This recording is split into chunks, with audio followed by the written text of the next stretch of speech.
You're listening to Skeptoid. I'm Brian Dunning from Skeptoid.com. Chasing the Min Light. It's a hot night out here in the Australian outback.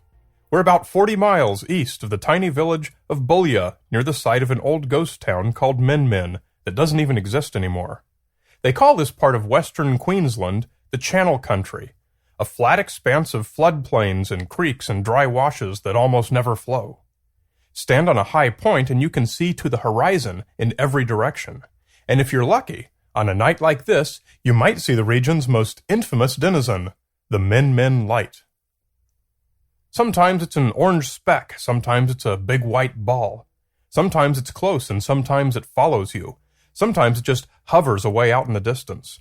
Some say it's a tall tale, and others say they've seen it with their own eyes. It's been called a ghost light, a spirit orb, and in later years, all manner of scientific-sounding natural phenomena. But it's real, and it's there, and only a lucky few will see it, but see it they do, and have, for the better part of 2 centuries. We can go all the way back to 1838 to find the earliest known written account of the Min Light. It comes from T. Horton James' book, 6 Months in South Australia. A group of explorers were camped in the Owens River region of eastern Victoria when they saw a fire a little way off. Some of them rode off to investigate, but it was about 3 hours before they returned and had seen neither fire, bush rangers, nor travelers. They rode boldly up to the spot where the fire, as they thought, was burning, but it was as far off as when they started. In short, it turned out to be an ignis fatuus, or jack-o'-lantern, and kept them upwards of an hour trotting on in the vain pursuit, till by some sudden flickering in paleness, it confirmed in them its unsubstantial nature, and they returned, rather mortified, to bed. It was a full century before the best-known Min Light encounter was published in a 1937 issue of Australia's late Walkabout magazine. Rancher Henry Lamond told of an adventure that happened to him 25 years earlier. I did not leave the head station until about 2 a.m., expecting to get to Slashers well before daylight. 8 or 10 miles out on the downs, I saw the headlight of a car coming straight for me. Cars, though they were not common, were not rare. I took note of the thing, singing and trotting as I rode, and I even estimated the strength of the approaching light by the way it picked out individual hairs in the mare's mane. Suddenly I realized it was not a car light. It remained in one bulbous ball instead of dividing into the 2 headlights, which it should have done as it came closer. It was too green glary for an acetylene light. It floated too high for any car. There was something eerie about it. The light came on, floating as airily as a bubble, moving with comparative slowness. I should estimate now that it was moving at about 10 miles per hour and anything from 5 to 10 feet above the ground. Its size, I would say, at an approximate guess, would be about that of a new-risen moon. That light and I passed each other, going in opposite directions. I kept an eye on it while it was passing. I'd say it was about 200 yards off when suddenly it just faded and died away. It did not go out with a snap. Its vanishing was more like the gradual fading of the wires in an electric bulb. As long as people have been witnessing the light, they've been trying to figure out what it is.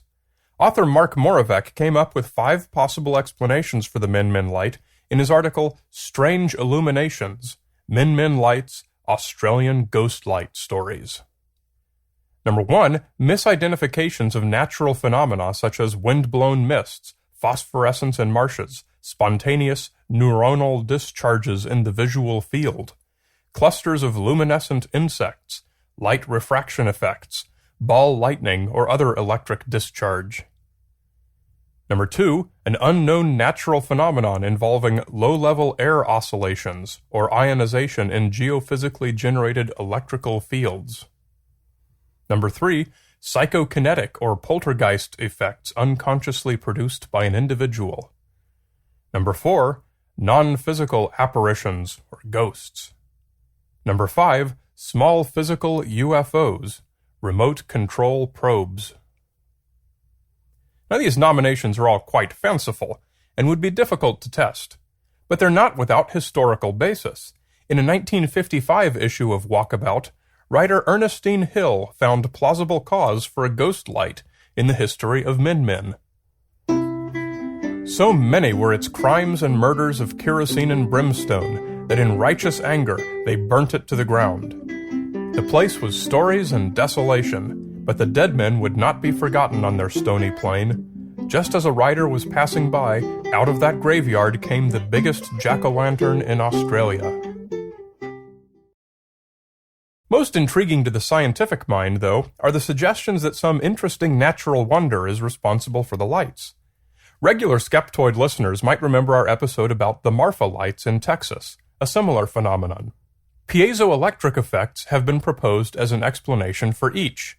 The piezoelectric effect is observed in certain crystals that change shape when an electrical current is applied to them, making them useful for such applications as the tiny sound element in a beeping digital watch. The effect also works in reverse. Apply mechanical force to the crystal, and it produces an electric current. A few naturally occurring minerals exhibit this effect, namely some types of quartz, topaz, and tourmaline structures. The idea is that geologic forces within the rock, either tectonic or thermal, create these piezoelectric charges. But there have always been two problems with this hypothesis. First, the effect is a weak electrical voltage, not light. And second, the voltage is measurable only on the crystal itself. It is not projected up into the air in the form of a glowing orb.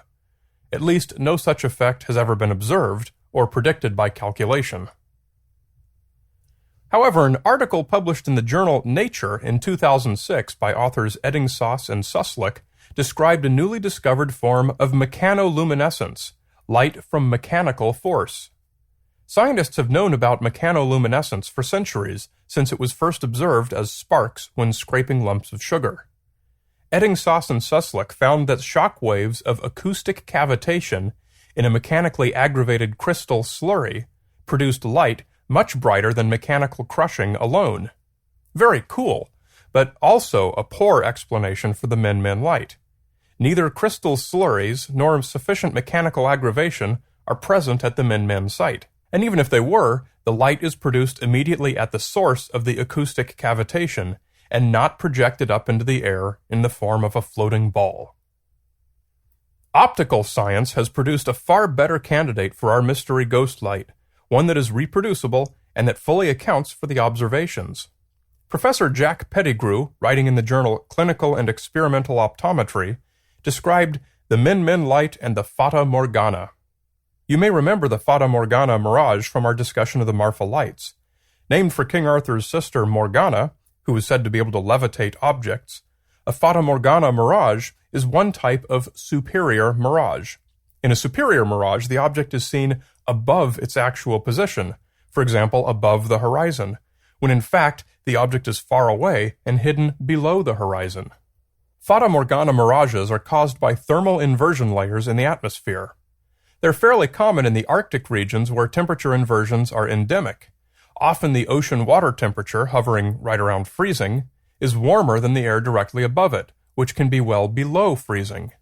A line of sight stretching along this gradient toward the horizon can easily become distorted, bending light like a fiber optic cable.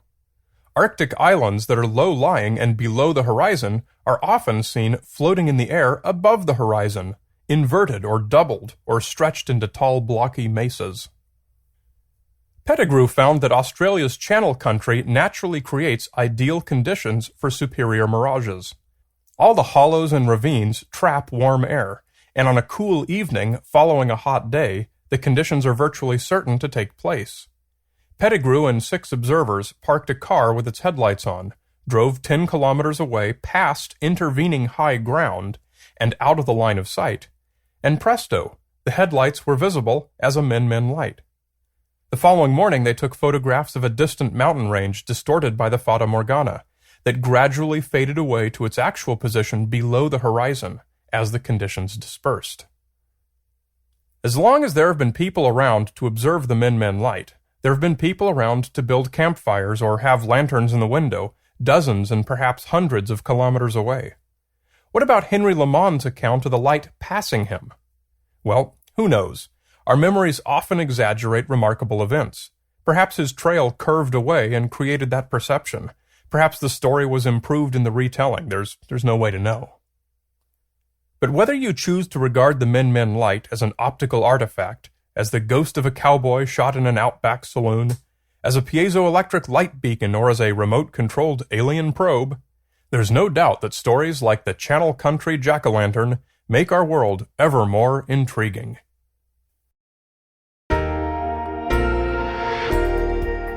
Come to Skeptoid.com for information about my newest live show, Sounds from Beyond, a fun-filled hour packed with weird actual recordings and strange sounds, guaranteed to educate and amuse as we apply scientific thinking to learn exactly what these phenomena really are. Come to Skeptoid.com and click on Live Shows. You're listening to Skeptoid. I'm Brian Dunning from Skeptoid.com.